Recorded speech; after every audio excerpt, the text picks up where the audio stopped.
je profite pour vous dire qu'il y a de l'eau, du café et du thé à côté. Vous pouvez vous en servir pendant la conférence. Maintenant, nous allons accueillir la présentation de l'inspection générale des finances par M. Jean-Max Antoine, responsable de l'unité de conseil et de l'audit interne. Encore 30 minutes maximum.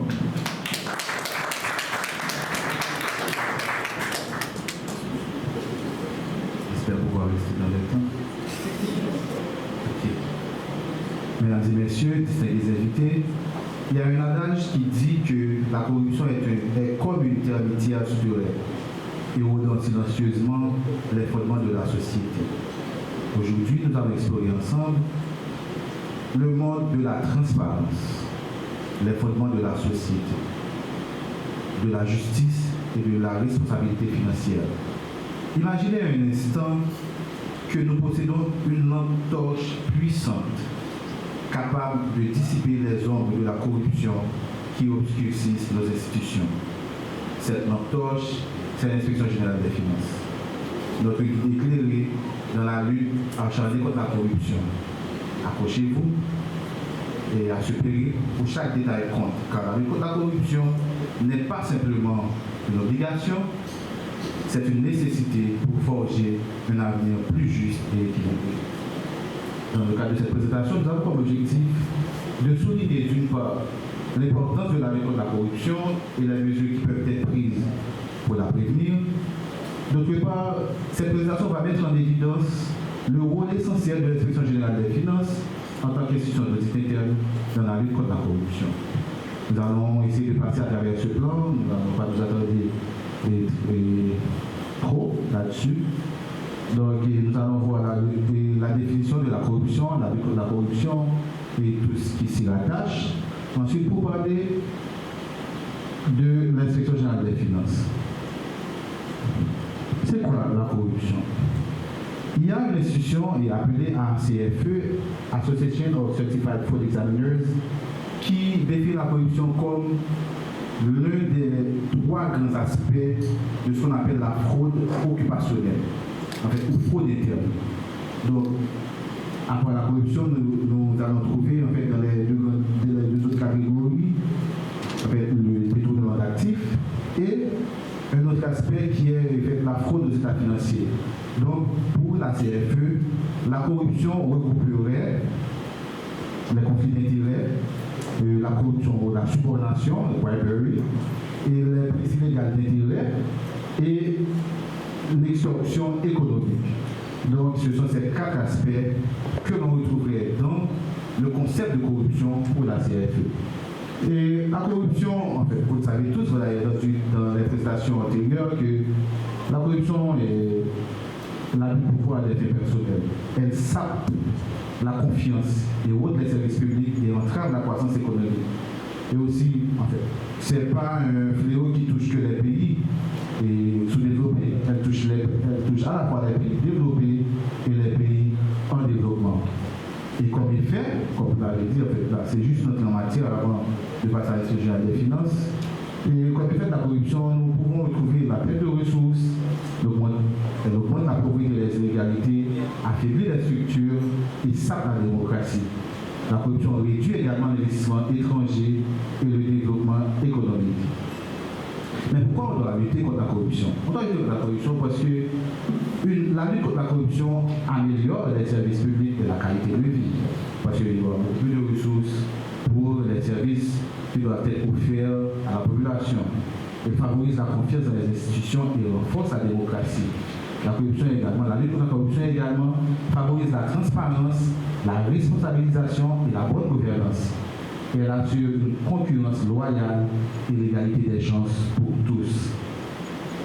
Mesures de prévention de la corruption, en fait.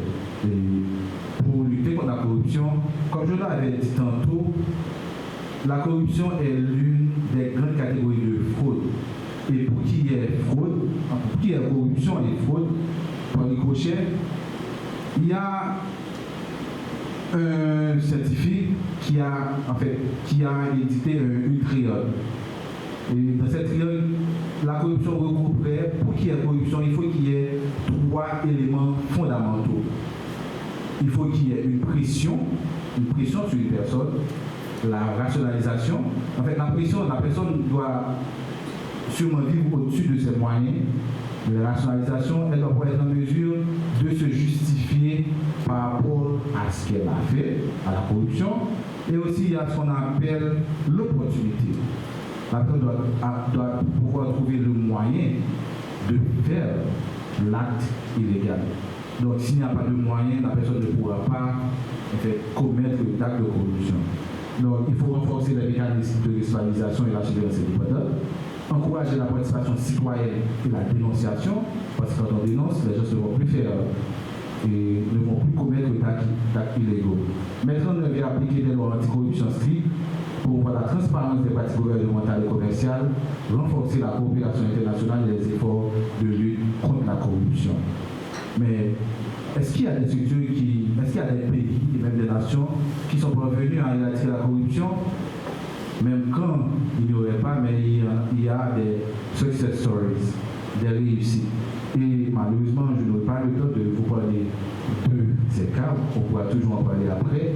Mais il y a la commission indépendante de lutte contre la corruption de Hong Kong qui est un exemple de structure ayant parvenu à réduire considérablement la corruption à Hong Kong. Il y a des systèmes d'administration en ligne de l'Estonie. L'Estonie a numérisé tout son service. Et la numérisation a favorisé une diminution et, je dirais, considérable de la corruption. Et l'état de droit fort du Botswana. Il y a aussi les pratiques de gouvernance transparente de la Suède qui servent comme exemple aux autres nations et aussi la politique de tolérance zéro de Singapour à l'égard de la corruption. Donc s'il y a des questions là-dessus, je pourrais répondre après. Et maintenant, l'inspection générale des finances et la lutte contre la corruption. C'est quoi l'inspection générale des finances? L'IGF, c'est une structure techniquement déconcentrée du ministère de l'économie et des finances. Elle est créée par le décret du 17 mars 2006, mais elle a commencé à fonctionner réellement en 2008. Et ici, il y a l'arrêté du 14 décembre 2005 qui établit les statuts particuliers de l'IGF, entre autres, et des comptes publics et des contrôleurs financiers. La mission de l'IGF, c'est de vérifier, contrôler, assurer l'audit technique, financier, administratif et comptable sur l'ensemble de l'administration publique nationale. L'IGF peut intervenir partout. Et même une structure privée qui a bénéficié de subventions étatiques, l'IGF peut intervenir sur cette structure. Donc, et autre mission que l'IGF a réalisée. Pour réaliser ces missions, l'IGF, en fait, se positionne sur des valeurs, l'intégrité, l'indépendance, la compétence, la probité et la diversité. Donc ces valeurs, ce sont les valeurs qui guident l'inspection générale des finances dans le cadre de son travail. Et déjà, entre 2008 à 2022, l'exercice passé, l'IGF a réalisé diverses missions, avis, conseils, assistance. Nous avons en partie 16 au total, des missions internes à l'IGF. Parce que l'IGF, qui intervient sur l'administration publique nationale, a aussi une structure en interne qui intervient sur l'IGF également, qui est l'UCAI, dont je suis le responsable. Et dans le secteur éducatif et subvention, l'IGF a réalisé 8 interventions entre 2008 et 2022. Dans les recettes et les fonds publics, 17. L'Institut central, 20 interventions. Et toutefois, il nous reste d'autres champs à explorer. Et ces champs, malheureusement, nous n'avons pas un grand nombre de personnel, donc ça nous empêche d'explorer tous les champs de compétences de l'IGF. Donc il nous reste les fonds spéciaux, les fonds de concours, les collectivités territoriales, les politiques publiques, la dette publique et les concessions publiques. Mais vous pouvez voir dans ce graphe que l'IGF a déjà couvert près de 80% ou de 70% de son champ d'activité. Donc maintenant, quel est le rôle de l'IGF par rapport à la corruption? Donc, toutes les structures étatiques, à un niveau ou à un autre, interviennent dans la lutte contre la corruption. Et dans son cas, l'IGF intervient pour identifier les risques de corruption. Donc, vous le savez déjà, mieux que moi, un problème identifié est à moitié résolu. Donc, en identifiant les risques de corruption, l'IGF a déjà fait 50% du chemin. Donc, prévenir les fraudes et les malversations également, et évaluer l'efficacité des contrôles internes des structures.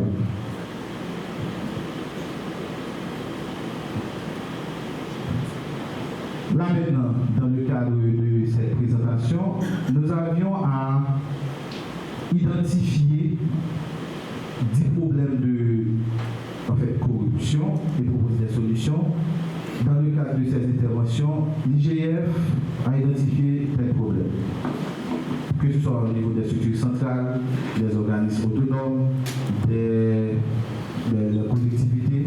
Donc là, nous allons vous présenter environ 10 constats que nous avons fait sur ces structures qui s'apparentent à des problèmes pouvant favoriser la corruption. Lorsque nous regardons les missions que nous avons faites dans les structures centralistiquement déconcentrées des ministères, nous avons vu une absence d'un plan opérationnel qui handicape toute velléité d'action structurelle coordonnée et cohérente. Donc, au niveau des structures, des ministères et des structures techniquement déconcentrées, il n'y a pas en général de plan opérationnel. Et s'il n'y a pas de plan opérationnel, il n'y a pas de ligne directrice. Et là, chacun peut faire ce qu'il veut et ça peut conduire à la corruption. Et à ce niveau, j'ai pas proposé à ces structures de se préparer, de formaliser et de vulgariser un plan opérationnel charpenté en plan d'action, suivant la vision stratégique avec des objectifs définis relatifs au plan de politique globale. Le gouvernement a un plan de politique stratégique général, mais découlant de ce plan, chaque ministère devrait avoir un plan opérationnel qui, en fait, si on met tous ces plans opérationnels, ça devrait conduire à la concrétisation de la politique générale du gouvernement. Et aussi, il y a une absence de manuel de procédure qui occasionne des situations confuses dans la hiérarchie, l'exécution des tâches et souvent conflictuelles entre les différents responsables.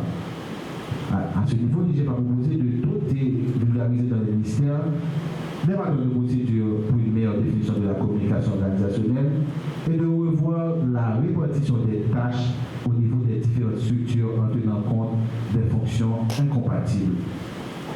L'IGF a également remarqué des faiblesses dans le suivi, la supervision et la coordination des activités par les responsables dues à une mauvaise organisation de certains bureaux au niveau des ministères. Donc là, c'est au niveau de l'ergonomie.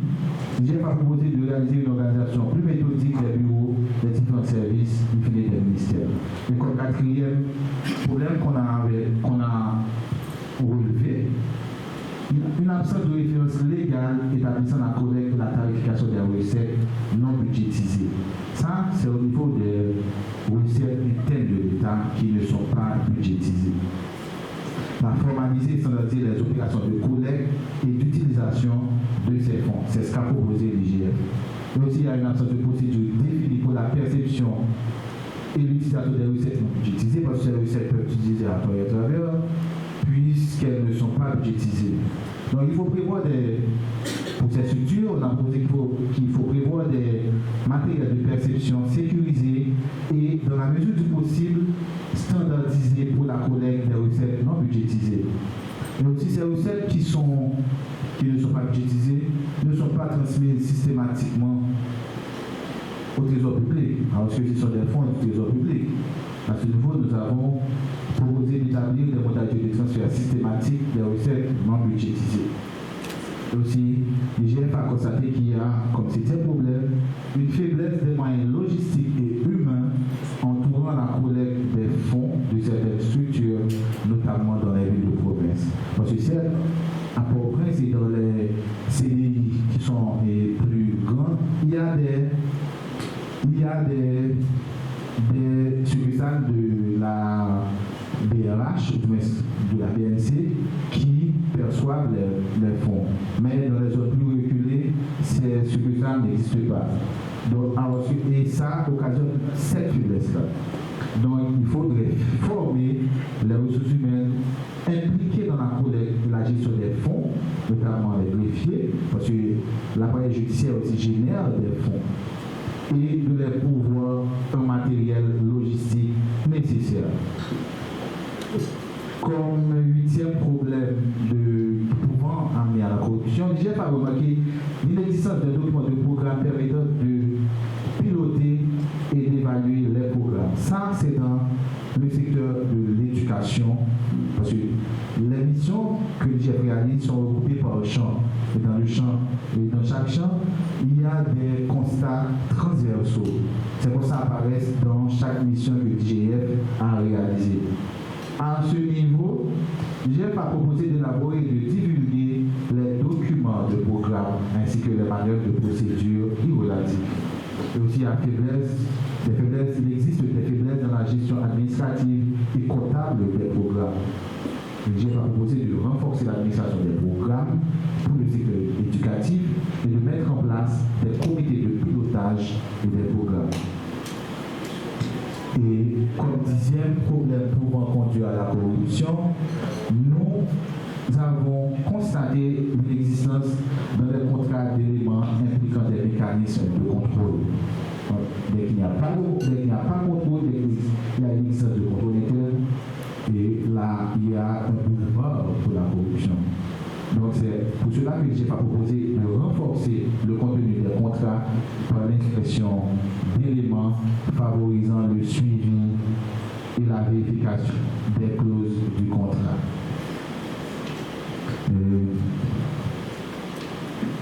Mais est-ce que l'IGF peut réaliser ce travail tout seul? Non. C'est pour cela que dans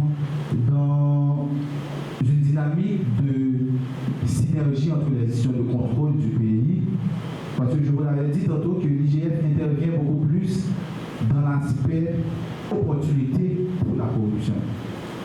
Parce que pour qu'il y ait corruption, je vous l'avais dit, il y a trois aspects à prendre en compte. La pression, le besoin pour la personne de faire la corruption, mais il y a aussi l'opportunité. Parce que le besoin peut être là, mais si l'opportunité ne se présente pas, la personne ne pourra pas causer l'acte de corruption. Et après avoir causé cet acte, il faut que la personne soit en mesure de justifier son acte. Ah, ouais, 5 gouttes seulement pour 10 gouttes. Oh, je ne vais pas payer massé pour ça, si pour ça, ça ne me dérange pas. Donc, ça c'est la justification. Mais l'IGF intervient, l'IGF ainsi que d'autres institutions de contrôle interviennent dans l'opportunité. Donc, on essaie de colmater les brèches afin que les personnes, même quand il y aurait besoin, mais que l'acte ne puisse pas se produire. Donc, dans cette dynamique de synergie des institutions de contrôle, l'IGF a réalisé ce schéma qui présente l'architecture de contrôle de l'administration publique haïtienne. En ce niveau, vous pouvez voir l'ensemble des institutions de contrôle. J'espère que ce graphe est exhaustif. Donc, qui interviennent dans le contrôle de la gestion publique. Et vous pouvez voir l'IGF dans le contrôle administratif au milieu. Et à côté de l'IGF, vous pouvez voir la CNP, la droite, et comme la Cour vous l'a dit tantôt, la Cour est à cheval sur le contrôle administratif et le contrôle juridictionnel. Il y a le contrôle parlementaire qui est réalisé par la Chambre des députés et le Sénat. Donc, il faut que chaque institution non seulement fasse son travail, mais aussi travaille de concert. Parce que la lutte contre la corruption doit être un programme. Ça ne peut pas se réaliser de façon aléatoire, chaque institution séparément. Mais toutes les institutions, les citoyens aussi, parce qu'il y a le contrôle citoyen qui est très important, doivent se mettre ensemble pour dire qu'on va lutter contre la corruption. C'est pour cela que cette synergie tant recherchée par l'IGF, sur laquelle l'IGF a déjà entrepris plusieurs actions, donc ça va aider vraiment à lutter contre la corruption dans le pays. En conclusion, j'espère que je suis encore dans le temps. En conclusion, mesdames, messieurs, vous avez vu avec moi l'IGF au cœur de la lutte contre la corruption. L'IGF, comme je vous l'avais dit au début, se tient comme le gardien vigilant de ses valeurs.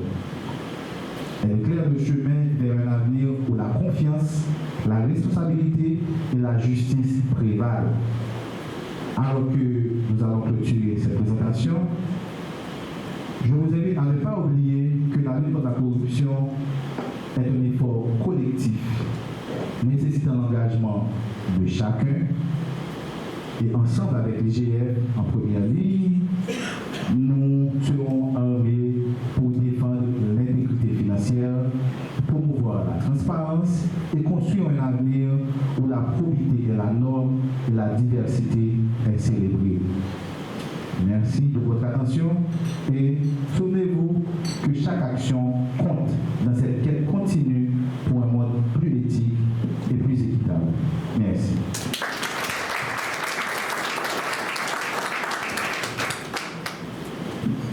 Merci beaucoup à M.